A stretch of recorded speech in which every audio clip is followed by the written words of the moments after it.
नमस्कार, मी धनश्री कुलकर्णी ॲस्ट्रोस्टार कन्सल्टन्सीमध्ये आपणा सर्वांचं स्वागत करते।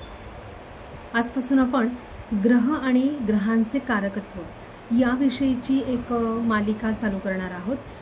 तर आज आपण पहिल्या भागामध्ये साहजिकचपणे आपल्या पूर्ण ग्रहमालेचा राजा आणि जो आत्माकारक ग्रह म्हणतो आपण, ऊर्जेचा ग्रह म्हणतो रवी, त्याच्याबद्दल आपण माहिती जाणून घ्यायचा प्रयत्न करूया।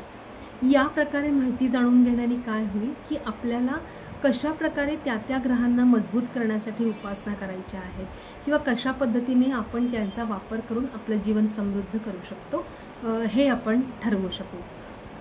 तर आपण आज पाहूयात रवी या आपल्या ग्रहाची माहिती। या ग्रहांचं महत्त्व आपल्या सगळ्यांना माहिती आहे, म्हणजे आपल्या संत महात्म्यांनी सुद्धा या ग्रहांचं महत्त्व जे आहे ते कधीच टाळलेलं नाही किंवा त्यांना कायमच महत्त्व दिलेलं आहे। म्हणूनच असं आपल्या आयुष्यामध्ये मोठे बदल घडवणाऱ्या या ग्रहांना आपण आजपासून आदराने संबोधूया। आजपासून आपण यांना रवी महाराज, मंगळ महाराज, चंद्र महाराज, राहू महाराज, केतू महाराज, गुरु महाराज, शुक्र महाराज अशा पद्धतीने आपण त्यांना हाक मारण्याचा प्रयत्न करूयात आणि अशी आपण सवय लावूयात। तर आज आपण आता पाहूयात रवी या ग्रहाबद्दलची माहिती। हा ग्रहमालेचा राजा आहे, त्यामुळे त्याच्या अधिपत्याखाली जी रास येते सिंह रास, त्या राशीला आपण राजराशी असे म्हणतो। रवी हा ग्रह नसून तो एक स्वयंप्रकाशित तारा आहे। याला आपण पितृकारक ग्रह म्हणतो, त्यामुळे साहजिकचपणे पितृकारक आहे म्हणून आपल्या पत्रिकेमध्ये पितृसौख्याचा विचार करणारा ग्रह म्हणून आपण रवीला महत्त्व देतो, रवी महाराजांना महत्त्व देतो। यावरून आपण वडिलोपार्जित धंदा पाहतो।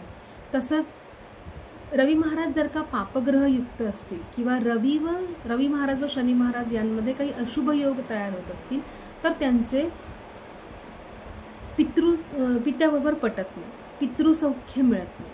तसंच पित्याच्या छत्रछायाखाली असेपर्यंत त्यांचा भाग्योदय पण होतो। मग रवी या ग्रहाला ज्योतिषशास्त्रामध्ये पापग्रह असं मानलं गेलेलं आहे। पण यापासून आपल्याला सर्वांना तेज मिळते, गती मिळते, म्हणून मग हा दाता आहे। तसंच सूर्यकिरणांनी रोग बरे होतात, म्हणून जेव्हा किंवा आरोग्यकारक असल्यामुळे जेव्हा किंवा आपण वैद्यकीय व्यवसायासाठी विचार करतो त्यावेळेस रवीचा एका वेगळ्या दृष्टिकोनाने ज्योतिषशास्त्राने विचार करावा असं मला वाटतं। रवीचा वर्ण जो आहे तो तांबूस, काळसर तांबूस आहे। रवी महाराजांची देवता अग्नी आहे, हा पूर्व दिशेचा अधिपती आहे। वर्णानं क्षत्रिय असला तरी सुद्धा सत्वगण गुण आणि रजोगुण यांचं मिश्रण रवी महाराजांच्या याच्यामध्ये आपल्याला पाहायला मिळतं। रवी महाराजांचं रत्न माणिक आहे आणि ते नेहमीच मार्गी असतात। उलट आपल्या तेजाने ते इतर ग्रहांना अस्तपण करून टाकतात। मग अशा या रवी महाराजांचा स्वभाव कसा आहे?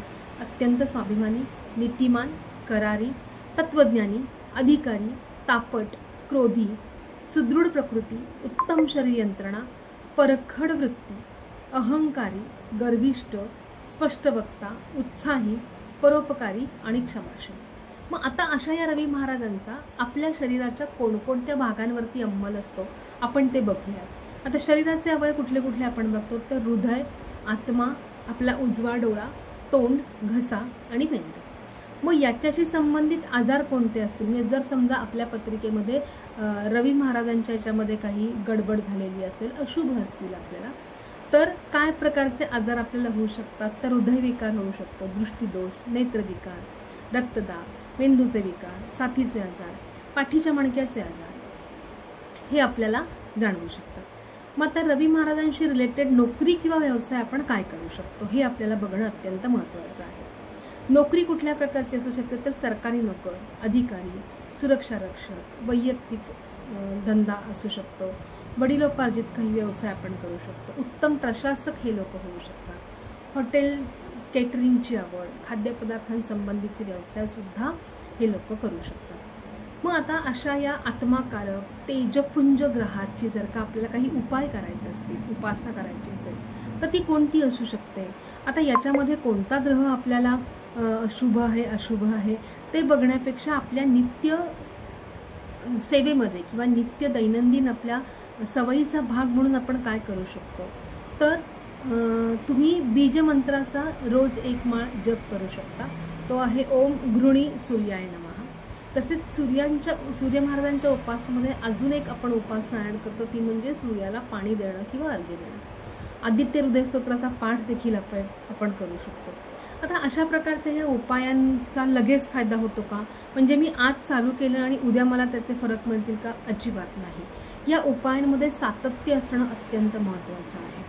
कोणत्याही प्रकारे 2च दिवस पूजा केली, 1च महिना पूजा केली आणि मला लगेच त्याचे रिझल्ट मिळायला लागले असं होणार नाही।